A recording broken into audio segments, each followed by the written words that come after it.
Bonjour à tous. Alors aujourd'hui une vidéo un petit peu différente de d'habitude, comme vous pouvez le voir avec le titre. Mais vu que c'est l'actualité du moment, que c'est difficile de penser à autre chose que de penser au virus, je me suis dit que j'allais parler des virus, parce que aussi pour moi, ça m'intéressait de comprendre un petit peu ce que sont les virus, et en particulier les coronavirus, et en particulier les virus de SARS. Donc c'est de ça dont on va parler aujourd'hui. Alors je vais essayer de ne pas faire trop long, je m'étais dit que je ferais quelque chose d'assez court, mais bon finalement j'ai lu et compilé pas mal de choses ces derniers temps, ce qui fait que bon, j'ai une certaine quantité de contenu à présenter, donc on va regarder ça, mais ça va être surtout des images et des tables, des listes que j'ai compilées à partir de divers livres et articles que j'ai mis en référence à la fin et que je mettrai dans la description de la vidéo. Alors il est clair aussi que je ne suis pas biologiste, ni virologue, ni quoi que ce soit. Mais alors ce que je présente dans cette vidéo là ne fait pas... C'est essentiellement descriptif d'une part, et c'est basé, comme je le dis, sur les références que je cite. Il n'y a aucune recherche personnelle, il n'y a aucun avis personnel dans cette vidéo. Et aussi, il faut que je dise, je pense, pour ceux qui viennent là pour voir des choses sur l'épidémie en cours, il n'y aura à peu près rien sur l'épidémie en cours, juste parce que on ne sait pas encore énormément de choses à ce propos, et surtout, je ne vais pas parler d'épidémiologie ici, je vais vraiment parler des virus. Donc, par contre, si vous êtes venu pour le SARS coronavirus numéro 2, qui est responsable de l'épidémie en cours, il va y avoir beaucoup de choses sur lui dans cette vidéo. Donc l'idée c'est d'aller du général au particulier. Donc je vais commencer par parler des virus de façon très générale et d'essayer d'expliquer comment est-ce qu'on les classifie, comment est-ce qu'ils s'organisent, combien il y en a, toutes ces choses-là. Et puis on verra que représentent les coronavirus là-dedans. Pareil, combien il y en a, comment ils se classifient, quels sont les sous-groupes de coronavirus. Et ensuite, en particulier, les virus SARS, qui forment une espèce particulière, et qui est l'espèce responsable de l'épidémie actuellement en cours. Et là-dessus, on va aller voir des résultats très récents, basés en particulier sur 2 articles publiés dans Nature il y a en gros la semaine dernière, où on essaye de comprendre comment ce virus est relié à d'autres virus déjà connus, comment est-ce qu'il est apparu, et toutes sortes de choses comme ça. Voilà. Donc sans plus attendre, je me lance. Et d'abord, il faut évidemment préciser qu'est-ce qu'un virus. Donc qu'est-ce qu'un virus? Ici, j'ai mis l'image qui ressort en premier quand tu tapes dans Google, qu'est-ce qu'un virus? Voilà l'image qui apparaît. Alors est-ce que cette image est bien représentative? Bon, je ne sais pas. On va voir plus loin des images peut-être plus réalistes. Mais bon, disons que c'est pas trop faux. Certains virus ressemblent effectivement à cette bête-là. Alors, pour donner une définition un petit peu d'un virus, évidemment, la première chose qui vient à l'esprit, c'est que c'est quelque chose de très petite taille. Et bon, c'est le cas, donc de quelques nanomètres. Les plus gros virus peuvent faire quelques centaines de nanomètres. On peut même peut-être approcher le micromètre. Donc pour ceux qui ont un peu oublié, le nanomètre, c'est 10 puissance moins 9 mètres. C'est un milliardième de mètre. Donc quelques nanomètres, c'est vraiment beaucoup plus petit que la plupart des cellules et même des bactéries. Même si en réalité, il y a des virus qui peuvent être plus gros que certaines bactéries. Les plus gros virus sont plus gros que les plus petites bactéries. Mais en général, voilà, les virus sont quand même très très petits. Et donc pour ceux qui ont un petit peu oublié les échelles, en gros, on est fait de cellules. Les bactéries sont en général sont des êtres unicellulaires, et donc les virus sont encore plus petits que ça. Mais évidemment, sont eux-mêmes faits de différentes molécules. Donc les molécules sont encore plus petites que les virus en général. Voilà, c'est pour donner un peu une ordre de grandeur des tailles. Et les molécules elles-mêmes sont faites d'atomes, etc. Donc voilà où on se situe dans l'échelle de l'infiniment petit. Et alors, ça suffit pas évidemment de dire qu'ils sont très petits. Une des caractéristiques des virus, c'est qu'ils sont produits par l'assemblage de composants qui sont formés au préalable. C'est différent par exemple, d'un animal, enfin d'un être humain par exemple, qui à partir d'une cellule initiale se développe par division, et puis va créer petit à petit ses organes, mais de façon, disons, interne. Le virus, c'est pas ça. C'est les composants sont fabriqués d'une façon externe, et ensuite assemblés, et tac, ça forme le virus. Et donc pour cette raison, troisième point, les particules virales ne grandissent pas et elles ne se divisent pas, c'est pas des cellules. C'est même souvent assez rigide, on va voir des exemples tout à l'heure. Hein. Là je mets un peu de texte, mais vous allez voir, il y aura beaucoup d'images un peu plus tard. Et la caractéristique peut-être la plus importante, c'est que les virus n'ont pas suffisamment d'informations génétiques dans leur génome pour assurer eux-mêmes leur reproduction et leur production d'énergie, etc. Donc si un virus veut survivre, hein, alors la question de la vie ou de la non-vie d'un virus pour moi n'est pas tellement intéressante, hein, c'est plus une question de définition qu'autre chose. Donc j'y accorde pas trop d'importance, mais en tout cas, si le virus veut se reproduire et perdurer, il faut qu'il parasite une cellule qui a, elle, le matériel suffisant pour assurer la reproduction du virus. Et donc du coup, le virus est un parasite essentiel pour cette raison-là. Alors je me rends compte que ma vidéo empiète un petit peu sur les diapositives, donc je vais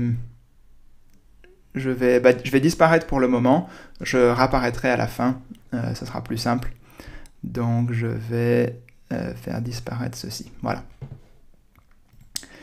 Très bien, donc, alors encore un peu de texte avant les images, pour dire comment est-ce qu'on va essayer de classifier tout ça. Donc des virus, déjà combien on en connaît?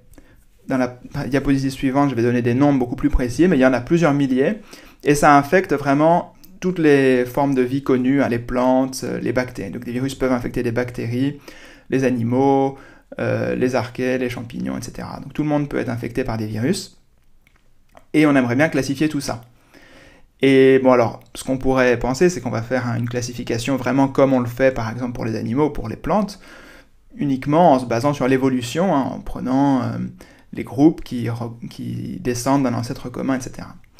Le problème, c'est que c'est difficile, on ne sait pas le faire entièrement à l'heure actuelle, et donc on utilise aussi d'autres critères.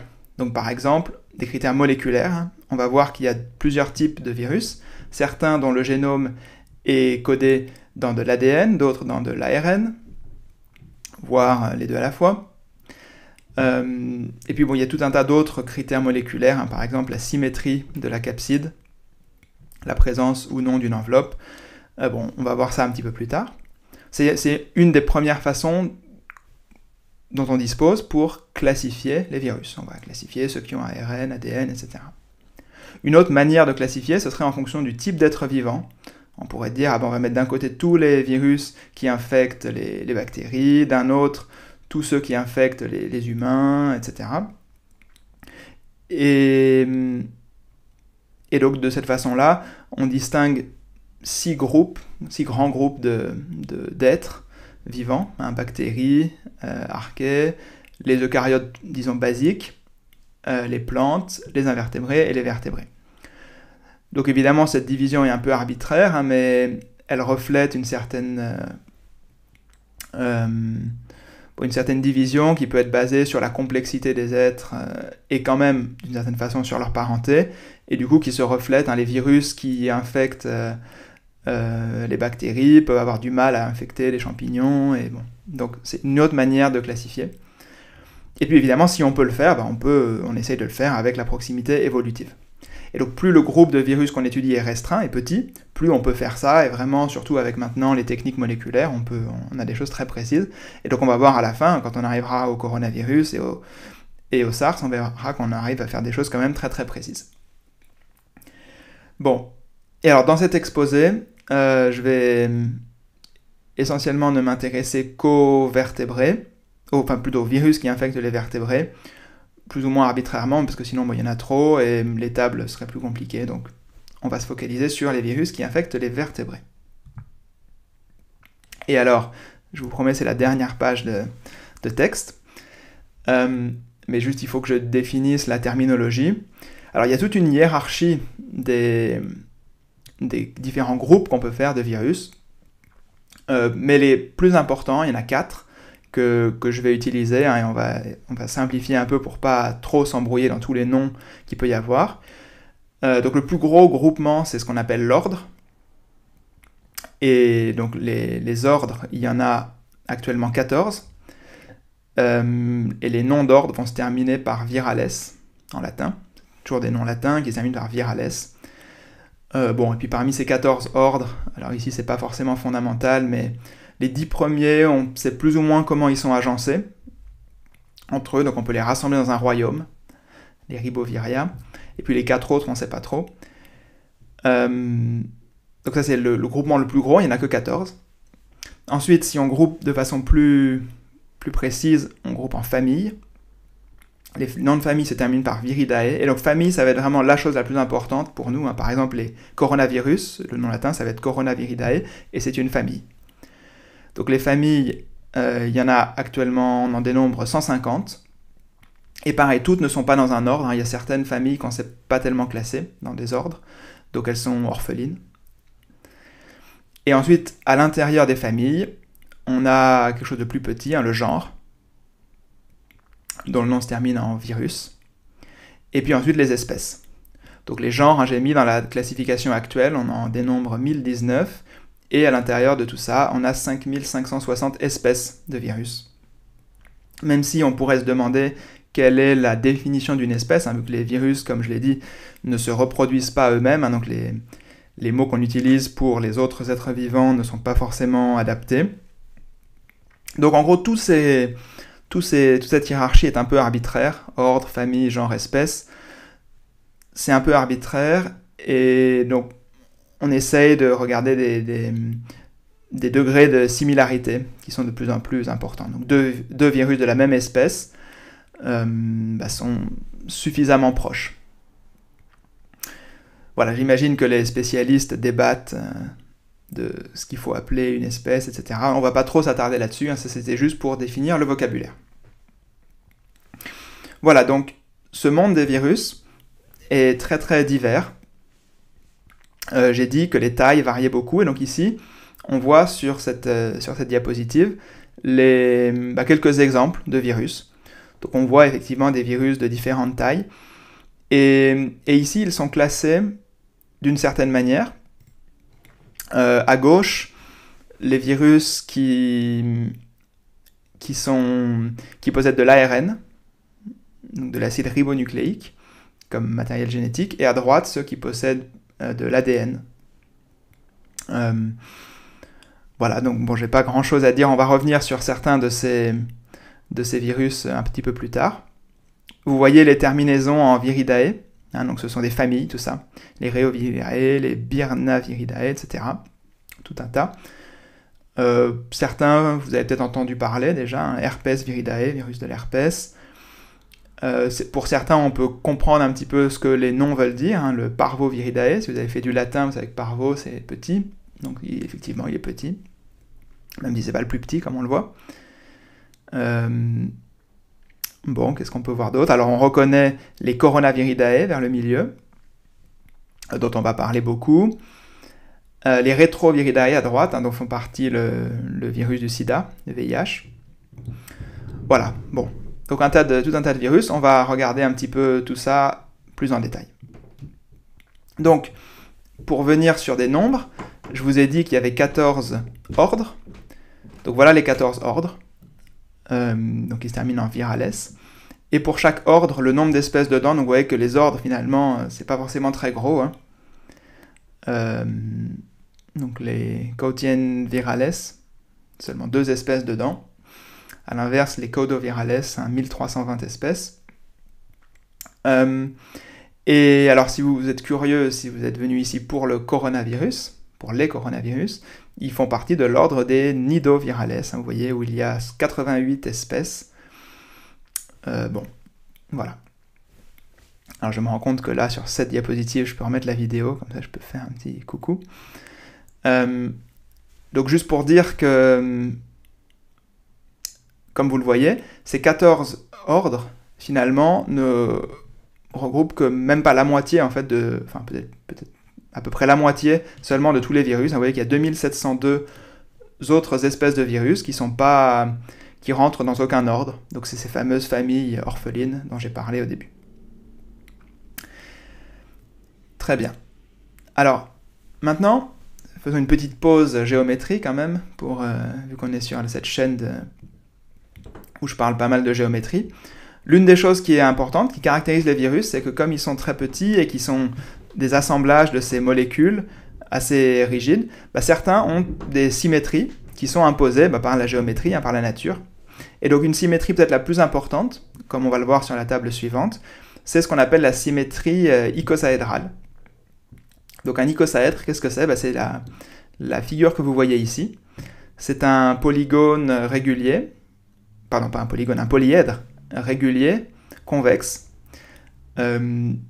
qui est composé donc de 20 triangles équilatéraux. Ces 20 triangles, ces 20 faces, s'intersectent selon 30 arêtes et 12 sommets. Et beaucoup de virus, on va le voir sur la table suivante, mais vraiment une très très grande partie des virus possèdent cette symétrie-là, possèdent une capside qui a cette symétrie, qu'on appelle donc icosaédrale.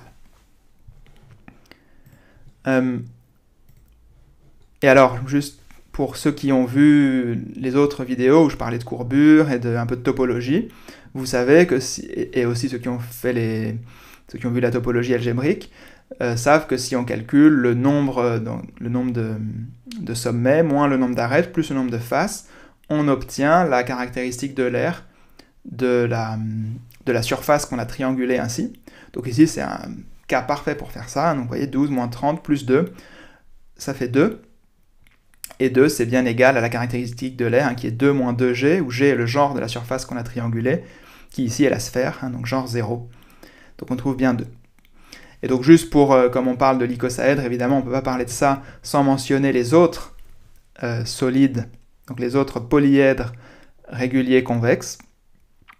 Donc il y en a 5, ce qu'on appelle parfois les 5 solides de Platon, que j'ai illustré en fait ici. Alors attendez, là, je vais peut-être enlever la vidéo à nouveau. Voilà. Donc ce sont ces 5 polyèdres réguliers convexes, qu'on appelle les solides de Platon. Ici j'ai pris l'image que vous pouvez trouver sur Wikipédia. Et donc ils sont le tétraèdre, le cube, l'octaèdre, le dodécaèdre et l'icosaèdre. Et le nombre de sommets, d'arêtes et de faces sont indiqués dans ce tableau. Et vous pouvez vérifier qu'à chaque fois, le nombre de sommets moins le nombre d'arêtes plus le nombre de faces est bien toujours égal à 2. Ce sont bien des triangulations, ou bon, des triangulations pour ceux qui ont des faces triangulaires, ou sinon des quadrangulations, ou autres, de la sphère. Donc on trouve bien toujours cette caractéristique de l'aire égale à 2. Bon, donc ça c'était le petit intermède de topologie algébrique. Tout ça pour dire que dans les virus, c'est vraiment l'icosaèdre qui est la forme privilégiée. Et une autre forme qui est aussi importante, c'est ce qu'on appelle une structure hélicoïdale.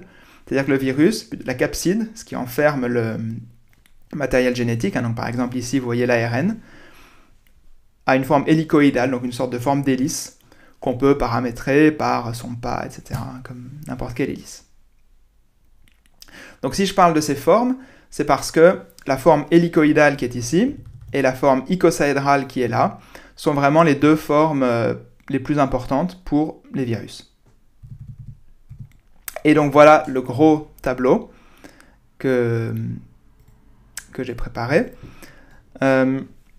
qui est le résultat un peu de tout, qui est la conclusion, disons, de cette première partie où j'ai parlé des virus en général. Donc ce tableau rassemble un peu des choses de tout ce qu'on a vu. Une première chose, c'est que on classifie les virus selon des caractères qui ne sont pas forcément de descendance, de phylogénétique, mais par ces types. On a distingué 7 types un peu arbitrairement, c'est ce qu'on appelle la classification de Baltimore. Donc 7 types, donc numérotés de 1 à 7, et qui se distinguent par plusieurs caractéristiques. Donc quel acide nucléique porte leur information génétique. Donc on voit que pour le type 1, 2 et 7 c'est l'ADN, et pour 3, 4, 5 et 6 c'est l'ARN. Et puis ensuite on regarde si cet ARN ou cet ADN sont double brin ou simple brin. Donc vous savez que nous, par exemple, les humains, on a de l'ADN double brin. Et donc vous voyez que chez les virus, c'est pas forcément le cas. On peut avoir de l'ADN double brin ou simple brin. Donc quand il y a un S ou un D, ça veut dire simple ou double. Et pareil pour l'ARN, ça peut être double ou simple. Et quand c'est simple, il faut en plus préciser la direction, puisque quand on n'a qu'un simple brin, si vous vous rappelez comment fonctionne, j'aurais peut-être dû rappeler ça, comment fonctionne un peu la synthèse des protéines, hein. L'idée c'est que, disons chez nous, on a de l'ADN, l'ADN est ensuite transcrit en ARN, et puis ensuite en protéines. Et à chaque fois qu'on fait ça, il y a des effets de miroir, hein, qui se produisent, et en particulier quand on a un double brin d'ADN, les deux brins de l'ADN sont en quelque sorte écrits l'un à l'endroit, l'autre à l'envers, donc il faut choisir le bon. Mais quand il n'y en a qu'un seul, soit il peut être directement à l'endroit, soit il est à l'envers, et c'est ça qu'indiquent ces signes plus et moins à côté des lettres S. Quand il y a simple brin, il faut dire si c'est à l'endroit ou à l'envers. Et donc vous voyez que chez les virus ARN, on peut avoir les deux possibilités. Et enfin, il y a cette colonne RT, que, bon, je ne vais pas en parler énormément, c'est ce qu'on appelle donc RT, c'est pour rétrotranscriptase, c'est-à-dire que c'est... Bon, je ne vais pas décrire ici, je le ferai peut-être dans une vidéo suivante. De toute façon, ici, ça nous intéresse pas tellement, puisqu'on va se focaliser sur la classe 4, qui, comme vous le voyez, contient la famille des Coronaviridae, parmi d'autres. Les classes vraiment qui contiennent beaucoup de virus, c'est les classes 1, 4 et 5, même si d'autres virus très importants sont dans d'autres classes. Donc, par exemple, la classe 6 contient le virus de l'immunodéficience humaine, hein, le virus du sida. La classe 7 contient l'hépatite B. Mais donc les classes 1, 4 et 5 vraiment contiennent beaucoup de virus connus, donc j'en ai mis quelques-uns ici. Donc donc en général, il vaut mieux commencer peut-être par la classe 4 et 5. En fait, les virus ARN, on pense qu'ils sont les plus primitifs, hein, ceux qui sont apparus en premier, et que ceux à ADN sont apparus plus tard. Hein. Les virus à ADN sont en général plutôt plus gros, plus complexes, et même si ce n'est pas toujours le cas. Mais donc j'ai mis une autre table après, où je mets un peu les tailles, en particulier la taille du génome, hein, qu'on peut compter en nombre de kilobases, combien de milliers de bases ACGT, ou si c'est de l'ADN, combien de bases sont contenues dans le génome, et vous voyez que vraiment c'est le type 1 qui contient un peu les monstres, hein, les énormes virus, plusieurs centaines de bases, voire ici c'est parce que j'ai inclus que les virus humains, mais si j'avais inclus tous les virus, dans le type 1 on peut monter à de l'ordre du millier de kilobases, hein, donc c'est plus que certaines bactéries par exemple. Alors que vous voyez que chez les virus ARN, des classes 4 et 5, on en a certains qui sont vraiment très petits, et bon aussi dans la classe 2. Donc pour rester un peu sur cette table ici, juste, il y a aussi la topologie du génome qui compte. Est-ce qu'il est circulaire ou est-ce qu'il est linéaire, hein, est-ce que l'ADN ou l'ARN forment un cercle ou... Donc vous voyez que bon, pour les classes 4 et 5, par exemple, ça va toujours être linéaire. Et j'ai mis également une colonne pour la symétrie de la capside. Et vous voyez que c'est toujours essentiellement soit icosahédral, soit hélical, donc les deux qu'on a montrés, avec quelques exceptions, et puis certains qui sont un peu en dehors de ça. Et aussi la présence d'une enveloppe lipidique, bon, qui est évidemment très très importante pour la virologie, mais dont on va pas tellement parler ici. Et alors vous voyez que les coronavirus, hein, dans la famille, dans le groupe 4, est un petit peu une exception, parce que déjà c'est le seul qui n'a pas une symétrie icosahédrale. Et c'est aussi une exception en termes de la taille. C'est-à-dire que vous voyez que j'ai mis que les nombres de bases allaient de 4 à 31 kilobases pour la classe 4. Mais en fait, si on enlevait les coronavirus, ce serait beaucoup plus petit. Donc ceux qui font monter à 30, c'est vraiment les coronavirus, qui sont une sorte de, vous voyez, de gros virus ARN. Donc pour revenir ici sur le tableau général, on voit que dans la classe 4, on a tous ces virus qui, vous voyez, par exemple dans les Flaviviridae, les virus de la fièvre jaune, de l'hépatite C, le virus Zika, etc., qui ont des caractéristiques communes, hein, par exemple, qui sont transmis beaucoup par les moustiques en particulier, les tiques, les moustiques. Bon, pareil, hein, le chikungunya. Bon, je sais pas. Donc j'avais prévu en fait initialement de faire un petit laïus sur chacun de ces exemples que j'ai mis, mais je me suis rendu compte que la vidéo durerait des heures, donc je pense que je le ferai plus tard. Et je vais pas tellement en dire plus que ce que j'ai déjà dit. Et donc maintenant, on va commencer à zoomer. Donc on a vu au début vraiment le cadre très très général, hein, les ordres qu'on avait et les 7 classes. Ensuite, on a vu quelques exemples de familles et comment est-ce qu'elles sont, quelques caractéristiques qu'elles ont. Et donc maintenant, on va s'intéresser à une famille particulière qui est celle des Coronaviridae, qui contient donc les coronavirus. Donc voilà notre homme, voilà notre virus, qui est donc un coronavirus, de la famille des Coronaviridae. Donc le nom de coronavirus provient de cette espèce de couronne. Hein. Vous voyez donc alors, oui, déjà une chose importante, on a dit ici que le coronavirus, les Coronaviridae, avait une capside de structure hélicale. Donc en fait, cette capside, c'est ce qu'il y a à l'intérieur. Hein. C'est la partie verte ici, qui a cette forme d'hélice. Et ce qu'on voit autour, c'est l'enveloppe. Et cette enveloppe, elle possède des protéines de surface. Là, vous voyez, ces espèces de clous jaunes et puis les bleus aussi. Et c'est cette chose-là qui a donné leur nom à ces virus. Hein, ça forme une sorte de couronne très visible, également au microscope. On va le voir dans la partie suivante. Et donc ici, juste une autre image tirée d'un certain ouvrage dont j'ai mis les références à la fin, cet ouvrage numéro 1 qui est très très précis, qui détaille vraiment beaucoup de choses dessus. Donc ici, bon, la légende est en anglais, mais vous voyez qu'on nous montre la capside ici en espèce de bleu turquoise au milieu. Et ensuite, donc l'enveloppe qui possède des protéines, hein, de différents types, qui ici sont appelées E, M et S. Donc nous, ce qui va nous intéresser, ce qu'on va regarder un peu plus en détail par la suite, c'est cette protéine S, cette spike protéine, la protéine de pic en français, qui a un rôle tout à fait important, en particulier pour les virus de SARS. Donc maintenant, voyons une photo. Donc ça, c'est vraiment une vraie photo de ces virus. Et donc vous voyez, hein, au microscope, on arrive à voir ces protéines de surface, hein, ces spikes, et ça forme cette espèce de couronne, hein, d'où le nom. Bien.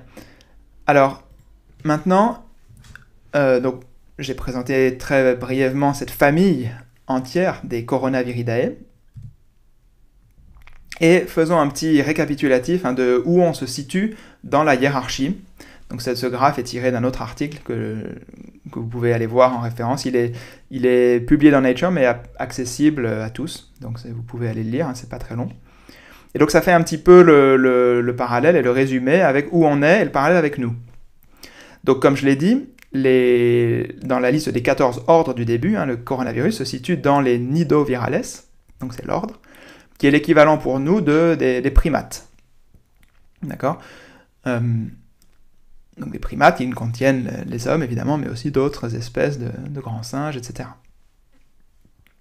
Ensuite, bon, j'ai dit qu'on sautait un petit peu les sous-ordres et compagnie. Donc la famille qui est donc les Coronaviridae, qui correspond à Hominidae chez nous.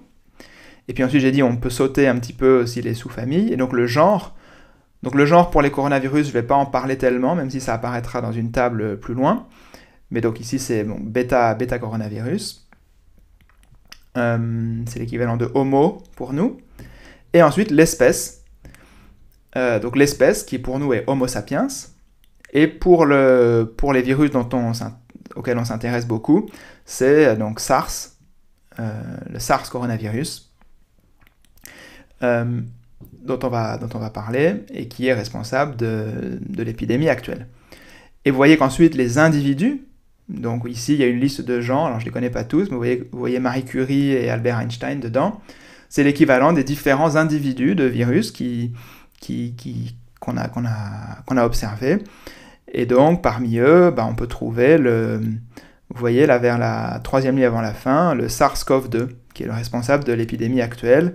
Vous voyez également le SARS-CoV Urbani, qui est celui qu'on a retrouvé chez le docteur Urbani, qui était un de ceux qui avait découvert le premier virus SARS, et qui en est mort d'ailleurs, lors de la première épidémie, au début des années 2000.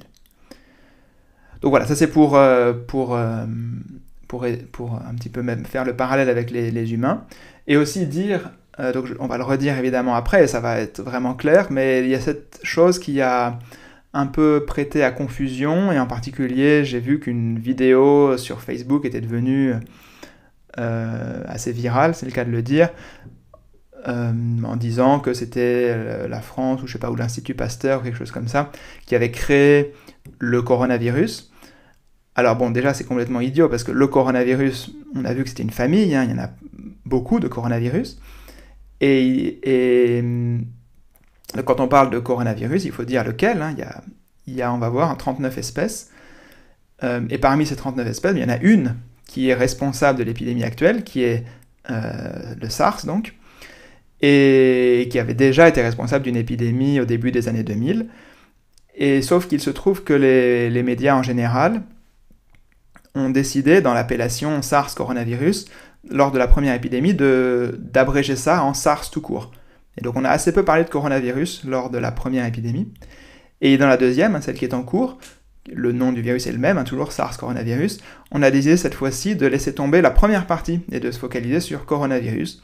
Donc c'est un choix éditorial, médiatique, je ne sais pas exactement qu'est-ce qu'il a fait en premier, mais du coup ça mène à une certaine confusion et j'ai l'impression que tout le monde n'est pas vraiment conscient que c'est la même espèce, celle qui a causé donc l'épidémie de 2002-2003 et celle de maintenant. Donc c'était un petit peu pour rétablir ça, mais on va le voir plus précisément quand on va de plus en plus s'approcher de notre virus SARS, de l'espèce SARS. Donc ensuite cette diapositive ici, juste pour montrer que... je viens de me rendre compte que les couleurs sont inversées, je crois. Donc quand j'ai dit bleu tout à l'heure, ça ne devait pas coller. Parce que là, ce que je vois à l'écran est bleu, mais je pense que ce que vous voyez est rouge, ou orange plus ou moins. Bon, c'est pas très grave. Donc ce tableau, juste pour dire que si vous voulez explorer la table des virus, il y a un site qui s'appelle ICTV, qui veut dire, je ne sais plus exactement ce que ça veut dire, mais International Committee for Taxonomy of Viruses, quelque chose comme ça. Et sur ce site, vous pouvez explorer l'arbre de toutes ces fameuses 5000 et quelques espèces connues, et voir comment elles se classifient par ordre, genre, etc. Donc ici, je vous ai mis la partie consacrée au coronavirus, donc c'est sans doute trop petit pour pouvoir lire, mais vous voyez ici toutes les espèces connues. Et donc il y en a en principe 39. Donc je vous invite à aller voir si vous voulez explorer, c'est assez amusant. Et alors maintenant qu'on a parlé de ces coronavirus en général, on pourrait se demander lesquels infectent l'homme, parce que tous, ces 39 espèces n'infectent pas l'homme. En fait, 6 espèces seulement infectent l'homme parmi les 39. Et donc on va ici les passer brièvement en revue, et ça va nous permettre aussi de voir l'histoire de la connaissance qu'on a des coronavirus. Donc le premier coronavirus connu, comme vous le voyez, je les ai ordonnés ici dans cette table par ordre de découverte. Donc le premier qu'on a trouvé, qu'on appelle, bon, le nom n'est pas très évocateur, mais 229E, a été observé parce que simplement c'est une maladie, il cause une maladie extrêmement commune, qui est le rhume. Donc les rhumes ne sont pas tous causés par les mêmes virus, mais quand même, en fait, la majeure partie des rhumes sont causés par seulement quelques virus. Donc il y a ce qu'on appelle les rhinovirus, qui font partie d'une autre famille, dont je ne parle pas ici, et les coronavirus, qui sont responsables d'environ 30%, selon les estimations, à peu près 30% des rhumes. Quand on a le rhume, c'est dans un cas sur 3 à peu près, c'est un coronavirus. Et c'est l'une des deux espèces qui sont listées en premier sur cette liste, qui ont été découvertes dans les années 60. Et donc on a créé un genre pour chacune, donc alpha et bêta. Donc les alpha coronavirus et les bêta coronavirus. Vous vous rappelez que c'est, donc, pour parler vraiment avec la bonne terminologie, c'est là qu'on parle vraiment de virus. On doit dire Coronaviridae, mais alpha coronavirus et bêta coronavirus, découverts en 66 et 67. Et dans les deux cas, ce sont des virus qui trouvent leur origine dans d'autres mammifères. On le voit, la chauve-souris et certains bovins, je ne sais pas exactement lesquels. Et bon, ça va être un thème récurrent de voir les chauves-souris intervenir dans cette histoire. Les chauves-souris ont l'air d'être quand même un réservoir important de coronavirus. Et donc, comme je le dis, on les a découverts à ce moment-là parce qu'on a essayé de comprendre ce qui était responsable des rhumes. Et donc, ces deux espèces, 229E et OC43, sont responsables de ces rhumes.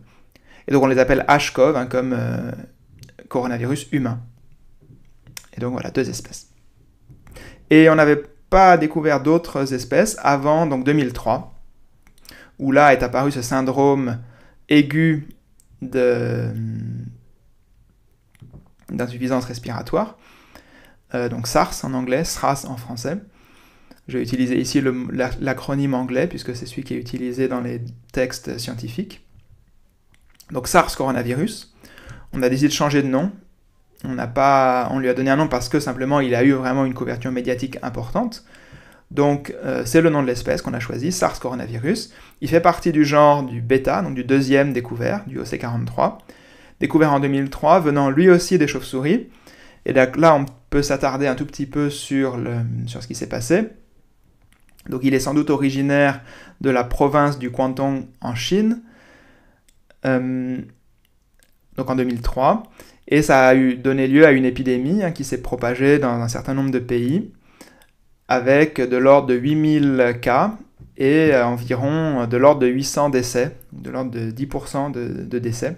Donc c'était quelque chose d'assez grave, mais qui s'est éteint relativement rapidement. Et donc à partir de 2004, en gros, on n'a plus observé de cas. Et l'OMS a déclaré officiellement la fin de l'épidémie, enfin l'absence de ce virus, en 2005.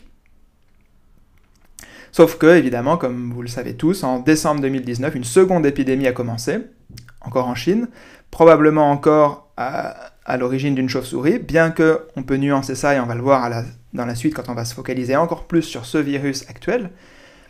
Mais en tout cas, voilà, une deuxième épidémie. Et donc évidemment, on peut se poser la question de comment est-ce que ce deuxième virus de SARS est relié au premier. Et donc ça va être l'objet de la suite. Et donc pour continuer, ça ne s'est pas arrêté là. En 2004, une nouvelle espèce a été trouvée, donc HCoV pour encore coronavirus humain NL63. Donc NL ça fait penser aux Pays-Bas, et effectivement, c'est qu'il a été observé à Amsterdam. Et alors, l'origine probablement chauve-souris ou cette énigmatique civette palmiste. Donc bon, la civette palmiste, je ne suis pas un grand spécialiste, mais bon, apparemment cette civette palmiste peut être impliquée là-dedans. Et alors on sait pas grand-chose, enfin je ne sais pas grand-chose en tout cas de ce virus-là. Il semble en tout cas pas évident à distinguer des autres, et donc on suppose qu'il était peut-être là en fait déjà depuis un moment, mais bon, on l'a identifié là comme une autre espèce à ce moment-là. Et donc lui, il fait partie du genre alpha, donc plus proche de l'autre, du premier coronavirus humain. Et puis ça ne s'arrête pas là. En 2005, on observe encore une nouvelle espèce qu'on appelle coronavirus humain HKU1, donc HK Hong Kong, évidemment. Donc découvert à Hong Kong, donc la même région évidemment que le Guangdong. Origine apparemment des souris. Et là, il y a eu aussi une certaine propagation. D'après ce que j'ai pu trouver, on a 6 cas en France, 6 cas connus. Et Voilà. Et puis ensuite, encore une nouvelle épidémie, là, cette fois-ci, qui a vraiment fait parler d'elle, hein, qu'on a appelée donc MERS, comme Middle East syndrome respiratoire. Donc, assez analogue au SARS, probablement encore plus, enfin, réellement encore plus meurtrier, puisque, donc, bien qu'il se soit moins propagé, alors, oui, là, je crois qu'il y a une erreur dans la table. J'ai mis originaire du Guangdong. Là, je suis pas sûr. Je sais plus si c'est une erreur ou si c'est un copier-coller ou si c'était vraiment ça. Non, c'est peut-être ça quand même. Bon, je sais pas, à vérifier l'originaire du Guangdong Chine. En tout cas, voilà, il est de l'ordre de 2500 cas dans le monde et plus de 800 décès, donc un très fort taux de mortalité.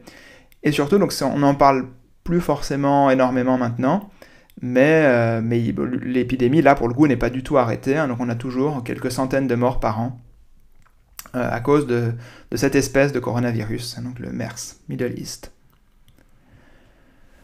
Voilà.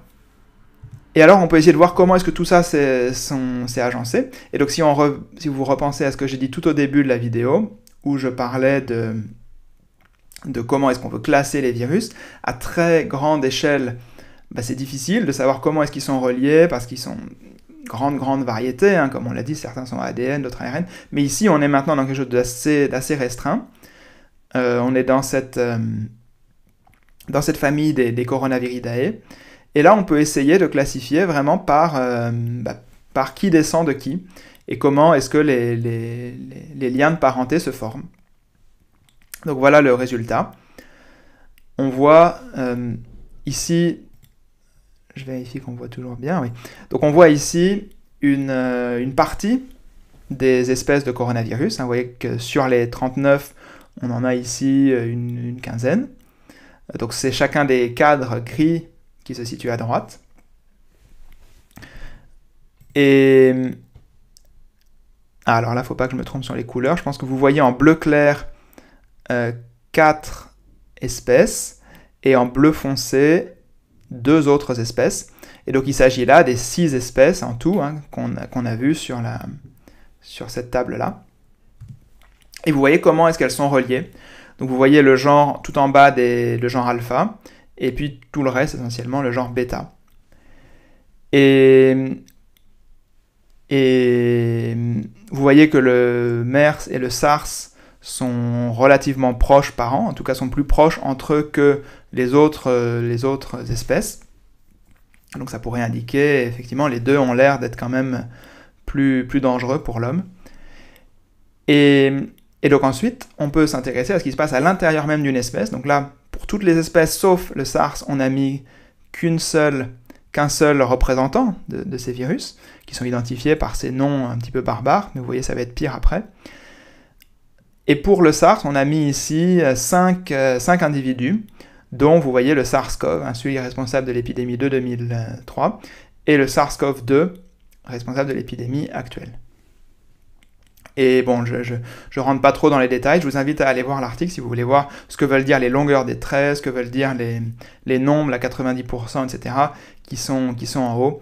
Mais en gros, juste savoir que cet arbre, c'est un arbre le plus probable avec ce qu'on connaît, mais bon, il peut être amené à changer, et évidemment, on ne connaît pas toutes les espèces, etc. Donc voyons encore plus précisément maintenant, on continue notre zoom un peu fractal sur l'espèce des SARS coronavirus, et donc voilà peut-être la chose la plus précise qu'on connaisse, hein, qui date de seulement il y a quelques jours, où on arrive à rassembler toutes les... Enfin, peut-être pas toutes, mais un certain nombre d'individus de l'espèce SARS coronavirus, et on voit comment est-ce qu'ils sont reliés les uns avec les autres. Donc on voit que, vous voyez SARS-CoV-2 quelque part vers la droite, et vous voyez SARS-CoV, hein, qui est une sorte de grand-oncle au 2e ou 3e degré de SARS-CoV-2. Et puis vous voyez tout un tas d'autres noms vraiment très très barbares, hein, le JX 9939881, etc. Qu'est-ce que c'est que ces noms ? Bon, évidemment, il y a tellement de virus qu'on ne peut pas tous leur donner des noms sympathiques, donc on leur donne des numéros. Je vous rappelle que là, on parle d'individus à l'intérieur d'une espèce, hein, donc c'est comme Antoine Bourget ou Albert Einstein. Mais alors, ce qui est bien, c'est que vous pouvez voir, ces noms vraiment les identifient, c'est une sorte de carte d'identité, et vous pouvez aller voir par vous-même ce qu'on sait à propos de ces virus-là. Donc par exemple, si vous tapez ici, donc ce nom, donc je vous mets ici une capture d'écran du site GenBank, qui rassemble tout un tas de génomes de toutes ces choses-là. Donc si vous tapez un de ces numéros qui sont inscrits là, ou pour ceux qui ont un nom, un SARS-CoV-2, vous allez, donc vous tapez ici le nom, donc le numéro que j'ai mis là, le MN908947.3, c'est celui du SARS-CoV-2, du virus actuel. Si vous faites ça, vous allez trouver tout un tas d'informations à propos du génome, et en particulier, vous allez trouver le génome lui-même. Donc c'est assez fascinant de voir ce génome, donc je l'ai fait, et donc voilà ce que vous allez trouver. Alors bon, c'est pas très informatif pour nous, mais c'est quand même, c'est le génome lui-même, et comme je l'ai dit au tout début, les coronavirus ont un génome plutôt long, de l'ordre d'une trentaine de kilobases, donc 30 000 lettres comme ça. Donc si vous voulez voir ce que ça fait en tout, bon, je l'ai téléchargé et je l'ai mis dans un fichier Word. Et voilà, donc ça tient sur une page. Donc là, il y a à peu près 10 000 par colonne. Évidemment, vous ne pouvez pas les lire, mais si vous allez sur le site et que vous tapez le numéro, vous pourrez voir tous ces nucléotides, les uns après les autres. Et bon. Donc ça, ce travail a été fait au début de cette année, 2020. Et ça permet de comprendre beaucoup de choses à propos de ce virus. Et donc là, je passe à un deuxième article dans Nature qui est paru encore plus récemment, je crois. Donc j'ai mis la référence à la fin, mais si vous voulez la date, il est paru, je l'ai ici. Bon, je ne sais pas où est la date.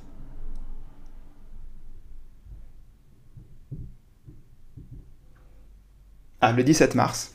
Donc aujourd'hui, on est le 18 mars, donc c'était hier. Donc il est paru hier. Et il explique un petit peu quelle peut être l'origine de ce SARS coronavirus 2 sur la base de du séquençage de son génome.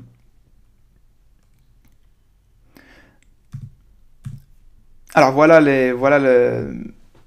une image des résultats. Alors avant de voir ce qu'il y a dans cette image-là, disons un petit peu les points qu'ils ont repérés et les caractères notables du génome du SARS-CoV-2. Donc la référence 2, là, c'est cet article. Alors, il y a deux choses principales.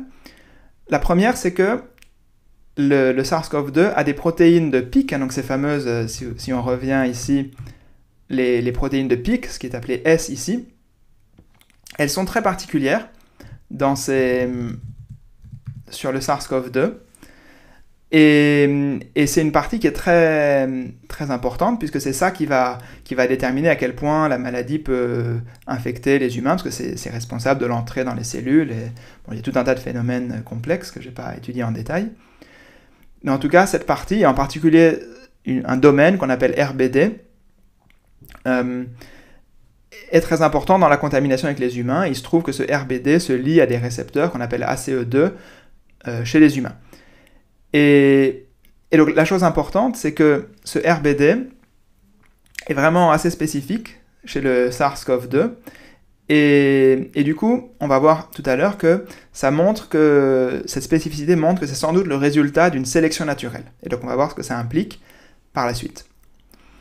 Et la deuxième observation, c'est que par rapport aux autres coronavirus, c'est assez fascinant de voir qu'il y a 12 nucléotides qui sont insérés. Donc si on reprenait cette liste-là énorme de nucléotides et qu'on essaye de faire le parallèle entre ce coronavirus de SARS et d'autres coronavirus de SARS, on verra une différence, qu'à un endroit, il y a un décalage. Il y en a 12 qui ont été insérés.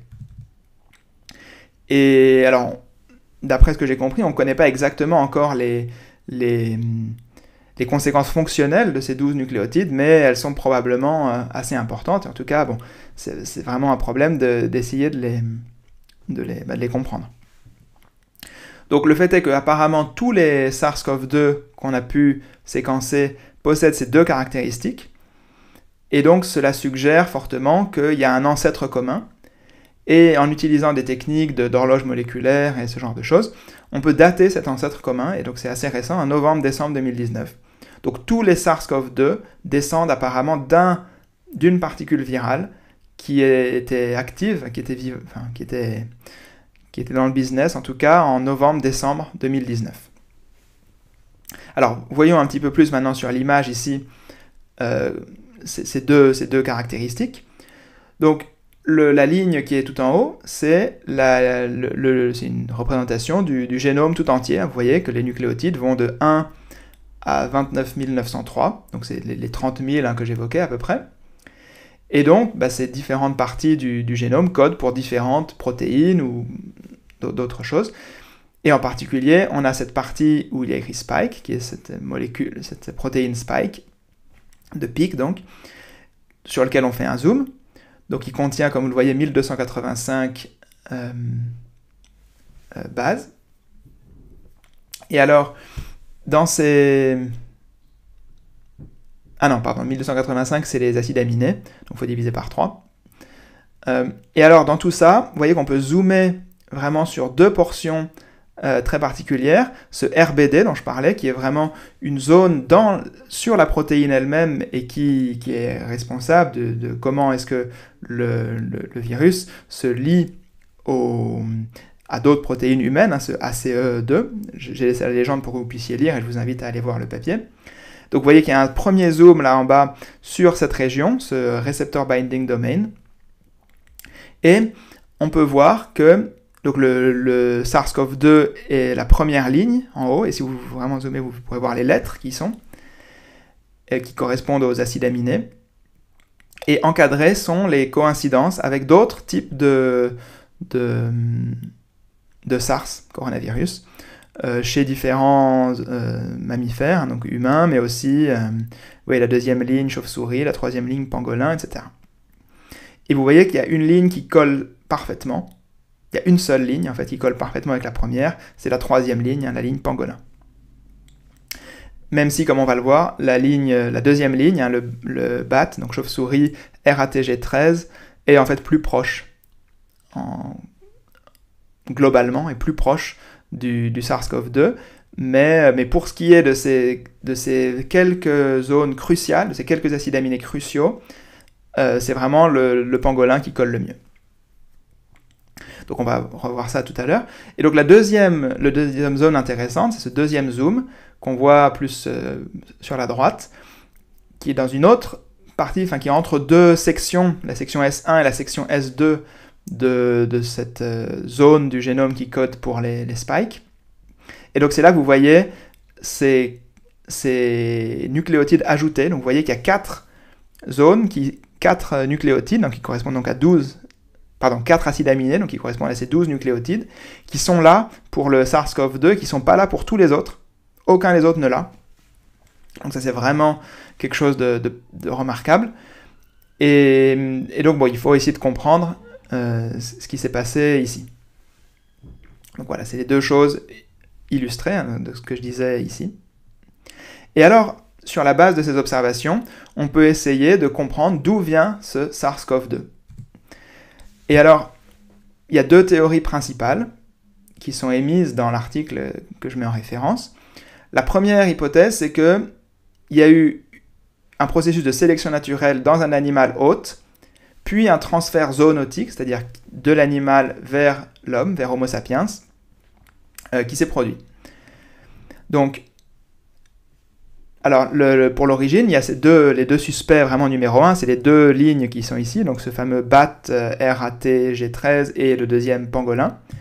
Donc, ce BAT RATG13, qu'on a trouvé donc chez Rhinolophus affinis, qui est une certaine espèce de chauve-souris dont je mets ici une sympathique illustration, on voit que c'est identique, c'est très proche au SARS-CoV-2 à 96%. Mais comme je l'ai dit, les protéines du pic, ces sites cruciaux, ceux qui sont encadrés là, sont différents. Sauf un est même, mais tous les autres sont différents. Et donc, on a cette deuxième possibilité, qu'on ait un virus de Manis javanica, donc qui est le nom du pangolin, qui ont de fortes similarités, en particulier donc, toutes ces zones clés de la RBD. Donc je vous ai mis ici un pangolin. Donc ça, c'est la première hypothèse, qu'il y a eu une certaine sélection naturelle dans un animal hôte, et puis, hop, le virus a ensuite sauté. Et a pu contaminer l'homme, peut-être parce que pour des raisons qu'on ne connaît pas a priori. La deuxième hypothèse, c'est que d'abord il y a eu des transferts zoonotiques, puis une sélection naturelle chez Homo sapiens. Ce qui, il me semble, est plus plausible, puisque...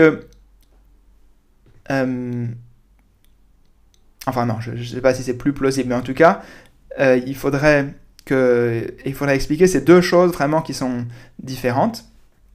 C'est-à-dire l'ARBD qui sélectionne très bien des protéines humaines, et cette zone des 12 nucléotides qui sont ajoutés qui disent qu'il y a un ancêtre commun. Donc on pourrait imaginer qu'il y a eu par hasard la bonne RBD qui est apparue chez le pangolin, et puis ensuite ce virus aurait été transféré chez l'homme, et là une certaine opération de sélection naturelle aurait conduit à ajouter ces 12 nucléotides, dont je l'ai dit déjà, mais on ne connaît pas vraiment la fonction et l'intérêt. Et alors, si on compare ça avec la date qu'on a calculée de l'ancêtre commun de tous les SARS-CoV-2, ça suggérerait qu'il y a eu en fait plusieurs transferts zoonotiques du pangolin vers l'homme, et qu'il y en a un qui ensuite, donc un assez récemment, qui a bien marché et qui a commencé à se développer. Alors voilà, avant de conclure, je cite ici la conclusion de l'article dont sont extraits ces analyses génétiques. Donc je vais traduire, hein, vous pouvez lire en anglais. Donc au milieu de cette urgence de santé publique, je vais remettre la caméra peut-être pour la fin. Donc au milieu de cette urgence de santé publique, alors oui, et juste un terme aussi, donc vous voyez ce nom Covid-19, Covid-19 c'est le nom de la maladie, c'est pas le nom du virus, hein.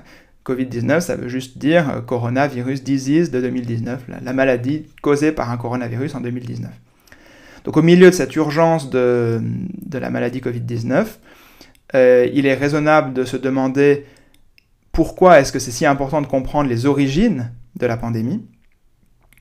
Et donc, une compréhension détaillée de comment un virus animal peut franchir les frontières entre espèces pour infecter les humains de façon si productive, aidera évidemment à prévenir de futurs événements similaires, zoonotiques.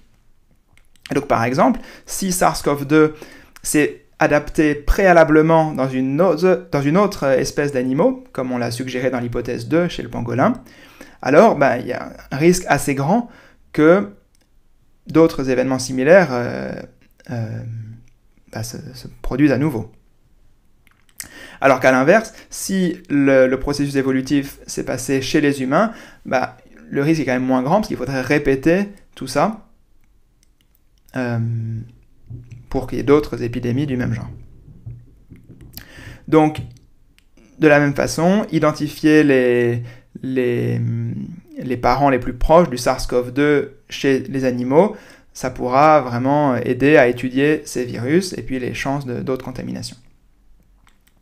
Et alors, le dernier paragraphe que j'ai collé ici est important puisque, comme pour toute chose qui a un gros impact sur le monde, il y a tout un tas de théories du complot qui apparaissent immédiatement. J'ai mentionné celles publiées hier ou avant-hier sur Facebook. Donc les faits génomiques qu'on a décrits ici, ces deux faits dont j'ai parlé, ce RBD et les 12 nucléotides insérés, montrent plus ou moins que le virus a évolué par sélection naturelle et donc n'a pas été manipulé intentionnellement, créé intentionnellement par des humains pour infecter d'autres humains, comme une arme. Voilà, donc la conclusion, we do not believe that any type of laboratory-based scenario is plausible. Voilà, il n'y a pas tellement de possibilités que le virus ait été fait dans un laboratoire.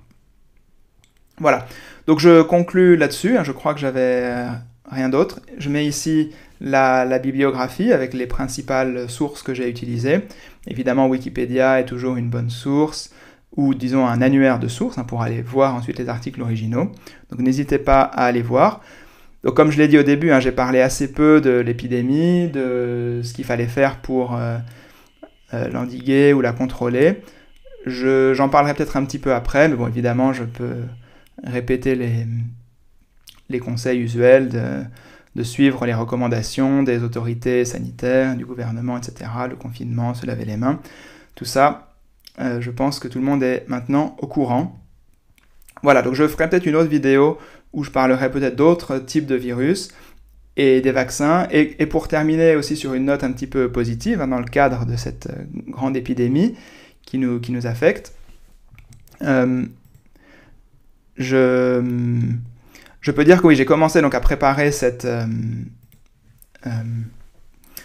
étude un petit peu de tous les virus, de toutes ces plutôt d'un virus par famille, et je peux vous dire que ce qu'on observe, c'est que quand même les humains ont développé vraiment un arsenal contre les virus vraiment impressionnant, hein, donc je raconterai ça peut-être dans la suite, mais tout un tas donc le vaccin évidemment, mais aussi des médicaments contre les virus, qui sont vraiment impressionnants et qui font que, même si évidemment il y a encore de nombreuses maladies virales et des maladies qu'on ne sait pas forcément traiter ni prévenir, hein, et donc le SARS en fait partie, on n'a pas de vaccin ni de médicaments à l'heure actuelle, mais en tout cas voilà, l'histoire nous montre que en général on sort quand même plutôt victorieux de ce genre de lutte, et je vous dis c'est vraiment ce qui ressort d'une étude des virus par famille.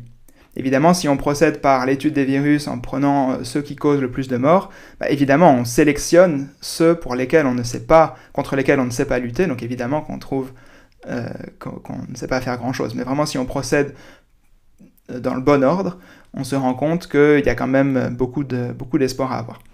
Donc voilà, je ferai d'autres vidéos sans doute par la suite sur ça, ou sur les maths ou la physique. Voilà. Mais donc dites-moi si ce format-là vous plaît, et si vous voulez voir la suite, alors je le dis jamais, mais on m'a dit de le dire, donc je peux vous dire que vous pouvez vous abonner à la chaîne, mettre la cloche et compagnie. Voilà, à la prochaine.